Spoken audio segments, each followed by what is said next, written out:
আমি মোহাম্মদ দেলোয়ার হোসেন। আমার প্রশ্ন হলো, বাবা মাকে খুশি করলে স্ত্রী মন খারাপ করে, আবার স্ত্রীকে খুশি করতে গেলে বাবা মার মন খারাপ হয়, তাই বাবা মার জন্য স্ত্রীকে ত্যাগ করা লাগে, আমি কি করব একটু বলবেন? ভাই, এই প্রশ্নের উত্তর গত বছরও আমি দিয়েছি, সব সময় আমি দেই।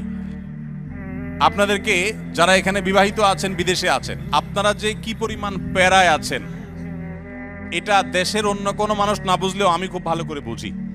আমাদের আজহারি ভাই খুব ভালো করে বুঝবেন, কারণ আমরা দুজনই, উনি এখনো প্রবাসে আছেন আর আমি 10 বছর সৌদি আরবে প্রবাস জীবন কাটিয়ে আসছি। ভাইরা আমার, এর উত্তর খুবই সহজে আমি দিচ্ছি। মনে রাখবেন, যারা প্রবাসে আছেন অথবা দেশেই আছেন, বিয়ে করার পরে দেখা যায় বউরে খুশি করতে গেলে মা নাখোশ, আবার মারে খুশি করতে গেলে বউ নাখোশ। আপনাদের এই পরিস্থিতি থেকে বের হওয়ার জন্য কিছুটা ডিপ্লোম্যাটিক আচরণ করতে হবে, কূটনৈতিক আচরণ করতে হবে। যারা বিভিন্ন দেশে ডিপ্লোম্যাট হিসেবে থাকেন তাদের দেখবেন কথাবার্তার ভিতরে প্রচুর ফাঁক ফোকর থাকে, তারা হাতে রেখে কথা বলে। বেশিরভাগ ক্ষেত্রে এই পারিবারিক অশান্তিগুলো দূর করার মূল সমাধানটা হলো বুদ্ধিমত্তা। এর ভিতরে প্রথম যে কাজটা আপনাকে করতে হবে তা হলো, এই ডিপ্লোম্যাটিক আচরণেরও আগে যে কাজটি করতে হবে তা হলো, বেশি শেয়ানামি না করে, বেশি চালাকি না করে একটু বোকাশোকা থাকার চেষ্টা করবেন। পারিবারিক অশান্তি দূর করার সবচেয়ে সহজ এবং সবচেয়ে শর্টকাট সমাধান হলো যে একটু বেকুব বেকুব ভাব ধরে থাকবেন। জিনিসটাকে একটু ব্যাখ্যা করে বলবো। আচ্ছা, ধরেন আপনার স্ত্রী এসে আপনার মার নামে এক গাদা বদনামি করছে, তোমার মা এটা বলছে, তোমার মা ওইটা বলছে, উনি কি এটা বলতে পারে, এটা বুড়া মানুষ কিভাবে এই কথা বললো, তোমার ভাই এটা বলছে, তোমার বোনও এটা করছে, দুনিয়ার বিচার দিল বউয়ে।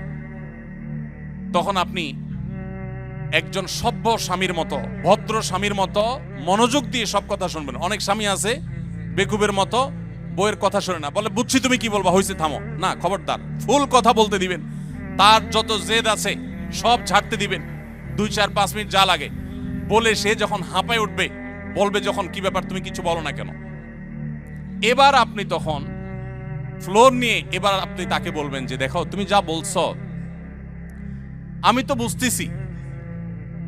বুঝতেছি আমার রাগে সব পশম দাঁড়ায় গেছে, দেখো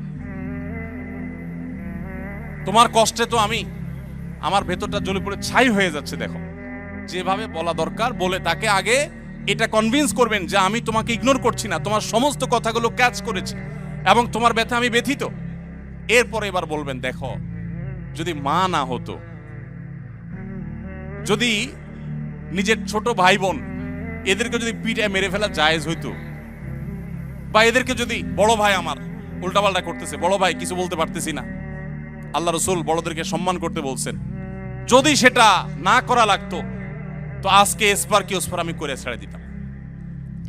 এরকম 2-4টা কথা যখন বলবেন, বউ দেখবেন তার যে গিয়ারে ছিল সেখান থেকে একদম হাফ গিয়ারে চলে আসছে, এখনো কিছুটা থাকবে। এরপরে আপনাকে সে যেটা বলবে সে হলো, আপনার সব লেকচার শোনার পর সে আপনার ব্যাপারে একটা কমেন্ট করবে। সে কমেন্টটা হলো যে, আমার স্বামী লোকটা আসলে, মনে মনে হয়তো বলবে বা অন্য কাউকে বলবে যে লোকটা আসলে ভালো কিন্তু বেকুব। সে একটু শক্ত হইলে এগুলার সব সাইজ করে ফেলতো, কিন্তু বোকা শোকা মানুষ, এই জন্য সে সাহস নাই, বেকুব, তুমি কি পুরুষ হইলা, এসব বলবে। তো বললে তখন একদম বেকুব সেকুব থাকে। বাহিরে বহুত পণ্ডিতি করেন, কিন্তু বাসায় পণ্ডিতি করে না, সব জায়গায় পণ্ডিতি করতে যায় না, এখানে খুব বোকা শোকা থাকবেন। বুঝতে পারছে কথা? এবার আসেন মায়ের পার্ট। মা যদি আইসা বলে, এই শোন এদিকে তোর সাথে কথা আছে, বলবেন মা কি বলবা বলো। এবার মাকে যদি বলেন যে, বাবা তোর বউ এই বলছে, এই করছে, সে কি এটা করতে পারে, কত বড় সাহস, তোর গলায় ধরে দিয়ে মরা উচিত। মা যদি এসব কথা বলে, মাকে একইভাবে বলবেন, মা আল্লাহ নবী সাল্লাল্লাহু আলাইহি সাল্লাম কোনোদিন স্ত্রীদের গায়ে হাত তোলেন নাই। ইসলামে যদি বউ পিটানোর নির্দেশ থাকতো তো আজকে ঠ্যাং উপর দিক বাইন্দা আমি পিটাইতাম। আমার হাতটা শুধু বাইন্দা রাখছে ইসলাম। আল্লাহ রসুল কোনোদিন স্ত্রীদের গায়ে হাত তোলেন না। না হলে মা এত বড় সাহস, এরকম কথা সে বলতে পারে। যা কি বলছে না বলছে সেটা পরে, আপনি বিচার বিশ্লেষণ না করতে গিয়ে উপস্থিত ওই জায়গাতে সামাল দেওয়ার চেষ্টা করবেন। কথা কি বুঝতে পারছেন? আপনার এই আচরণ শোনার পর আপনার মা কি বলবে জানেন? মাও ঠিক ওই বউয়ের মতোই বলবে আমার ছেলেটা আসলেই মানুষ ভালো, সমস্যা হলো আমার পোলাটা না বোকা, একদম বেকুব, এই জন্য সে তো বউয়ের কাছেও বেকুব থাকলে মায়ের কাছেও, কিন্তু আপনাকে কেউ দোষী সাব্যস্ত করবে না। আর যদি পণ্ডিতি করে বউরে বলতে চান ঠিক আছে আমি দেখতেছি, থামো তুমি, মা কিভাবে এসব কথা বলে, এরপর যেমন মা কই আসো তুমি এদিকে আসো, এবার বৈশাখ মার সাথে আলাপ শুরু করলেন, ওখানে বাঁধবে একটা ইউক্রেন রাশিয়া যুদ্ধ, বিশাল কাণ্ড হয়ে যাবে। ওই কাণ্ড করার পর বউয়ের কাছে আইসা যদি মনে করেন যে বউয়ের জন্য মার সাথে ঝগড়া করছি, বউ মনে হয় খুশি হবে, জীবনও খুশি হবে না, জীবনও খুশি হবে না। যতই করেন বউরে খুশি করতে পারবেন না, কোন একটা প্যাঁচ বাঁধবেই এবং কোন একটা ফাঁক বের করবে। আর মা তো নাখোশ হইছেই, আবার মায়ের হয়ে যদি বলেন এই তুমি কত বড় সাহস, আমার বোনরে কি করলা, ভাইরে কি করলা, মারে কি করলা, দেখবেন আরেক যুদ্ধ পাচ্ছে।